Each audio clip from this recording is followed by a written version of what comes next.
Greetings, fellow Americans. It's been a couple weeks since my last message.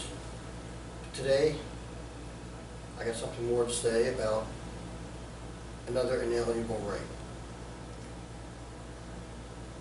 All of us have been preoccupied with the presidential election, and something that was in the news a couple weeks ago has recently disappeared from the news, and people are forgetting about it. It is the Apple versus the government, where the government wants Apple to write a program to unlock their security features.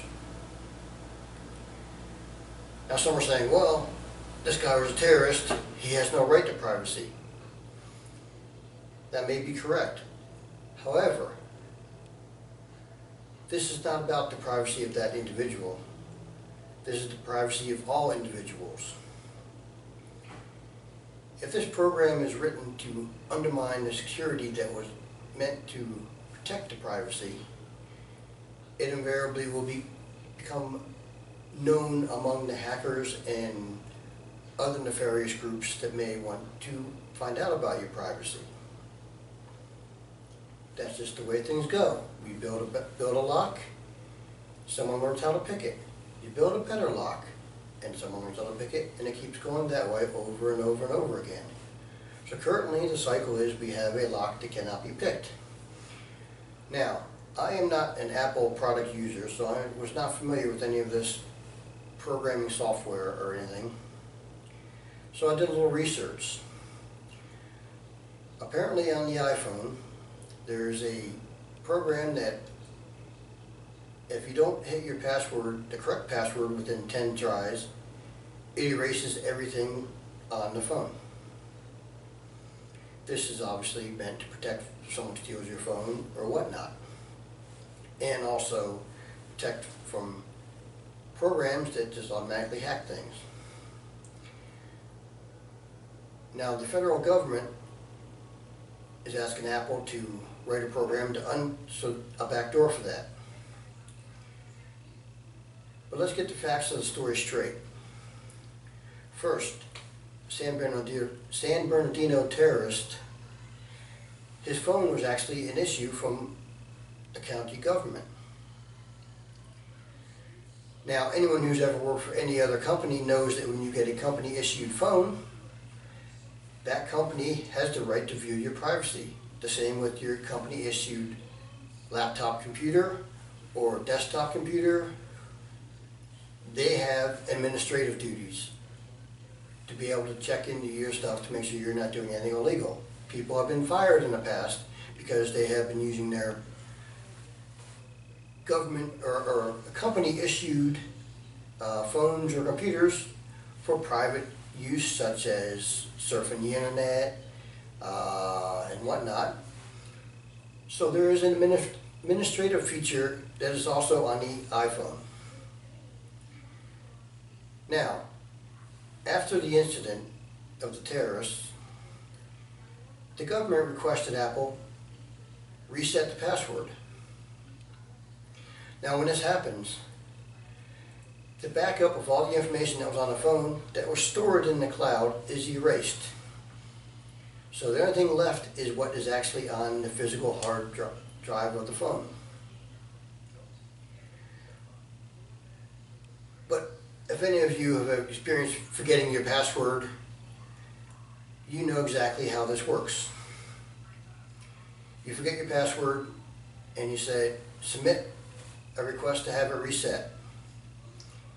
Now, they'll either send it to an email or a text to your phone or whatever you're having reset to the backup scenario you have set up, where it'll give you instructions on how to reset your password.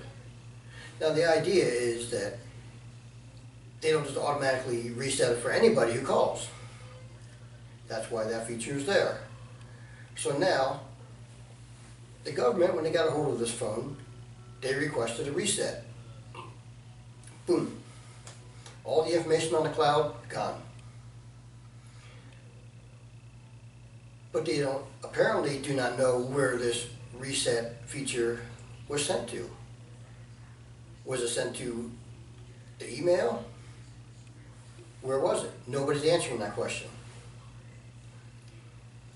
Now, getting back to why this is an important issue and we need to defend Apple on this.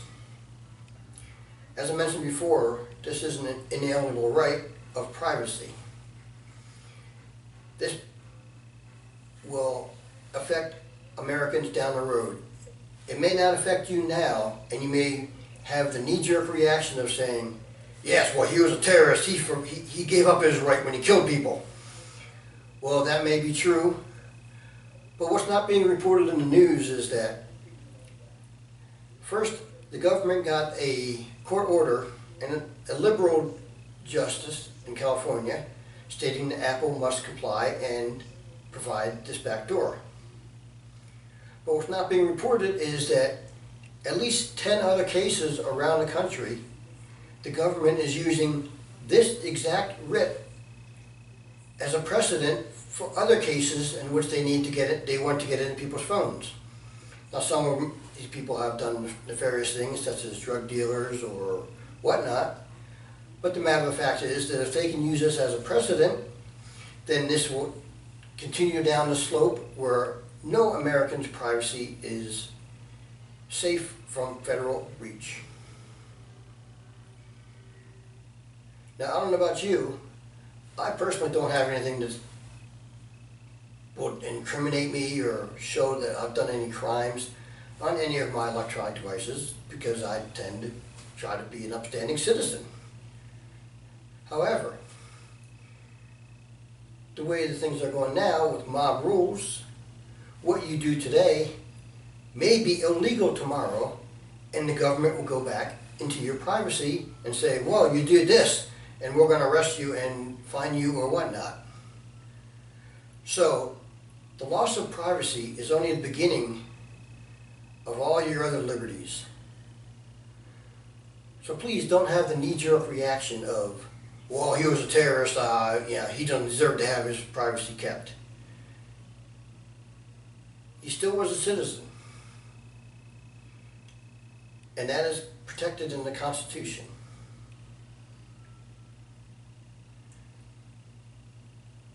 So defend your rights for liberties. Because what may not affect you today will affect you tomorrow. And the liberty they're stealing today may not be a big one to you, but the liberty that you do hold dear and cherish will be eventually taken. Because this is an eternal onslaught, a wave breaking against the beach, eroding away from our liberties constantly. And we have to be vigilant all the time. So stand now to protect your liberty, one liberty, which will invariably protect all liberties. Thank you for your time.